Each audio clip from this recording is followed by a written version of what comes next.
নমস্কার, আপনাদের প্রত্যেককে স্বাগত জানাই আমার জ্যোতিষ বিষয়ক ইউটিউব চ্যানেল অ্যাস্ট্রো জ্যোতিষ বার্তায়। আজকের আমাদের আলোচনার বিষয় হলো কিভাবে আপনাদের হাতটা আপনারা সহজেই আপনার যে শুভ রেখা বা শুভ গুণ কিভাবে হাত দেখতে হয়, বিষয়টা একটা সম্পূর্ণভাবে আপনারা কিভাবে বুঝতে পারবেন। দেখুন, রাহু কেতুর অবস্থান, রেখার অবস্থান, সেগুলো একটা সম্পূর্ণ আলাদা বিষয়। কিন্তু আপনারা হাত দেখে আপনাদের সাধারণভাবে আপনারা হাত দেখে কি দেখবেন? একজন ভালো হস্তরেখাবিদ প্রথমে আপনার হাতটি দেখে কি দেখে এবং আপনারা কিভাবে সেগুলো পুঙ্খানুপুঙ্খ দেখতে পাবেন নিজেরাই, সেটা আজকে আমরা বিস্তারিত আলোচনা করব। তাই সাথে থাকুন। প্রথমে আপনাদের দেখতে হবে হাতের রেখার। দেখুন, আমাদের আপনারা মহিলা কিংবা আপনারা পুরুষ যেই হন না কেন, প্রত্যেকের কিন্তু আমাদের দুটো হাতই, বাম হাত এবং আমাদের ডান হাত, উভয় হাত কিন্তু বিচার করার প্রয়োজনীয়তা রয়েছে। এই নিয়ে স্পেসিফিক ভিডিও আমার বানানো আছে, সেটা দেখতে পারেন। অথবা আপনারা কোন হাত দেখবেন, আপনি পুরুষ কিংবা মহিলা, আপনারা কোন হাত দেখবেন সেই বিষয়ে, কেন দেখবেন সেই বিষয়ে কিন্তু ভিডিও বানানো আছে, সেটাও কিন্তু আপনারা দেখতে পারেন। আজকের আলোচনার বিষয় এটা হচ্ছে, প্রথমে আমাদের দেখতে হবে হাতের রেখা। এবার হাতের রেখা দেখবেন আমাদের যে হস্তরেখার যে আমাদের প্রথম যেটা আমাদের বিবেচ্য বিষয়, সেটা হচ্ছে হাতের আকার কিরকম। দেখুন, একজন জাতক বা জাতিকার হাতের আকার, যত হাতের আঙুল, একজন জাতক বা জাতিকা যত হাতের আঙুল লম্বা হবে, যত হাতের আঙুল লম্বা হবে তত কিন্তু হাতের পক্ষে একটা পজিটিভিটি আসে। যত হাতের আঙুল লম্বা হবে হাতের ক্ষেত্রে একটা পজিটিভিটি আছে। কেন পজিটিভিটি আছে? কারণ এর কারণ হচ্ছে, যত মানুষের আঙুল লম্বা হয় তত কিন্তু মানুষ চিন্তা ভাবনা করতে পারে, খুব ভালো পরিকল্পনা করতে পারে। এই যে চিন্তা ভাবনাগুলো, পরিকল্পনা করে যদি আপনি সঠিকভাবে করতে পারেন, তবেই কিন্তু আপনি সফলতার একটা জায়গায় পৌঁছাতে পারবেন, বা বিভিন্ন সময় যে পরিকল্পনাগুলো সঠিকভাবে নিতে পারবেন। তাই আপনাদের হাতের আঙুল প্রথমে লক্ষ্য করবেন, যে হাতের আঙুলগুলো আমার যতটা লম্বা, প্রচুর লম্বা হতে হবে বা প্রচুর খাটো হবে বিষয়টা, যত আমার লম্বা হবে তত আমি চিন্তা শক্তিধর বেশি হব বা সঠিক পরিকল্পনা করতে পারবো।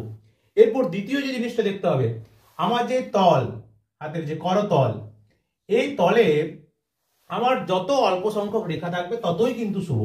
যাই থাকুক, আর কোনো শুভ রেখা থাকুক বা কোনো শুভ রেখা নাই থাকুক, যত কম রেখা থাকবে। এরপর কি রেখা থাকবে আপনারা প্রত্যেকেই জানেন, যে আপনাদের একটি সবসময় একটি আমাদের যেটা তিনটি লাইন থাকে, তার মধ্যে একটা হচ্ছে আয়ু রেখা, একটা হচ্ছে আমাদের শিরোরেখা এবং একটি হৃদয় রেখা, এটা থাকে।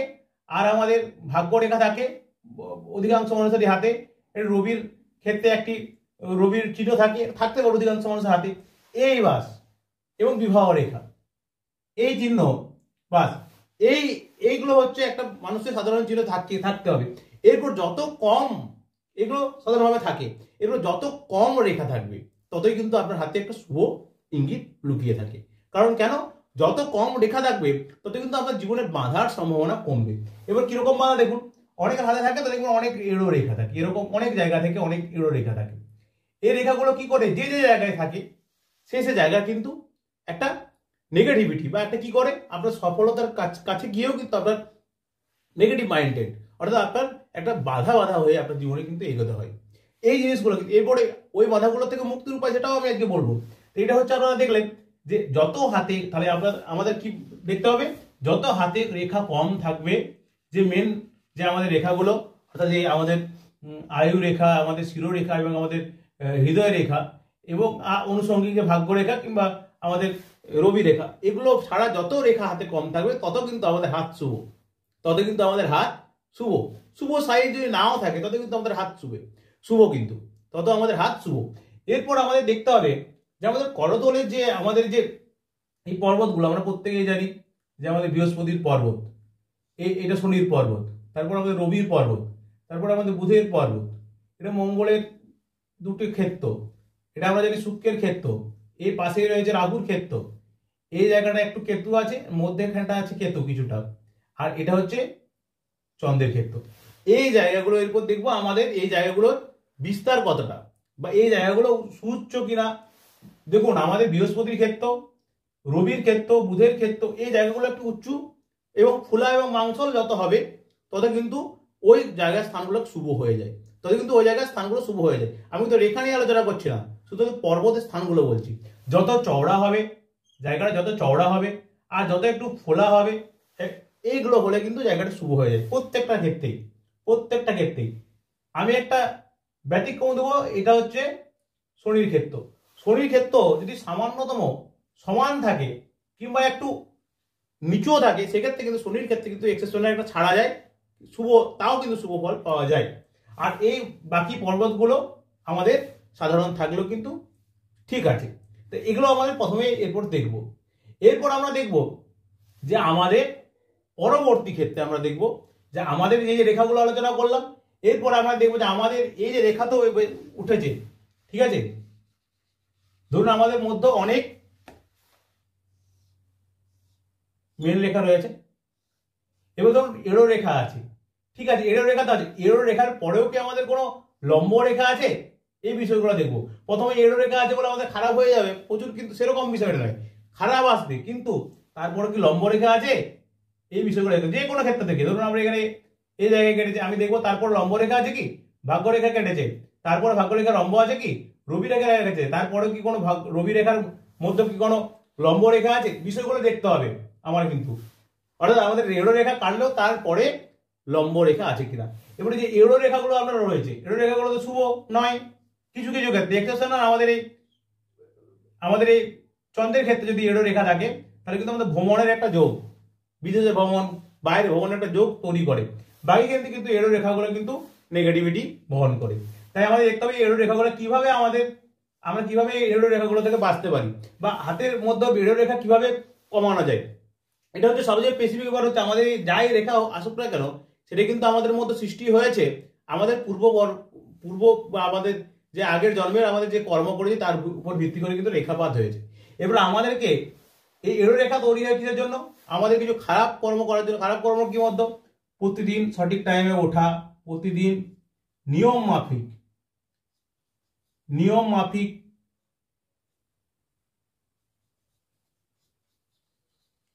জীবন যাপন করতে হবে,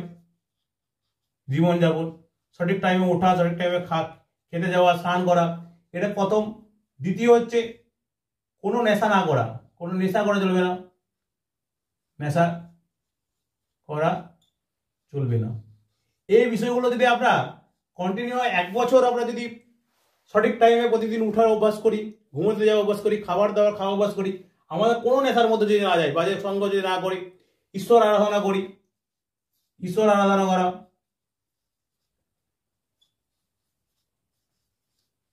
ধনা করা, এই 3টা কাজকর্ম করলে কিন্তু এই যে আমার এড়ো রেখা হাতে আছে এগুলো আস্তে আস্তে কিন্তু দেখবেন মিলিয়ে যাচ্ছে।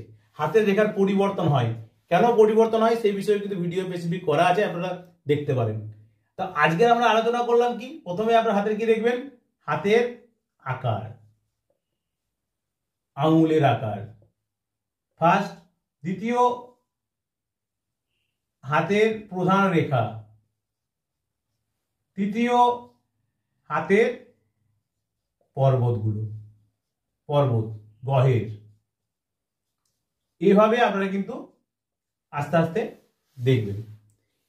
হয়তো আপনারা বুঝতে পারবেন আমি কি বোঝাতে চেয়েছিলাম, হয়তো আপনারা বুঝতে পেরেছেন।